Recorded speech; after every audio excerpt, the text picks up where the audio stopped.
மிகு அசுரரை மாய்த்த திருமாலின் நெஞ்சில் மன்மதன் சென்றமர வழி செய்தவை அந்த கடல் குமரி திருவின் பார்வை புஞ்சிரிப்பேந்திடும் அந்த கடை கண் பார்வை என்னையும் அருளட்டுமே.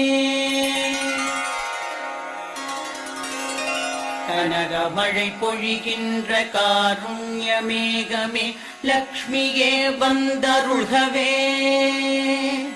கனகதாரை என்னும் துதி கேட்டு வாழ்விலே ஐஸ்வர்யம் தந்தருள்கவே.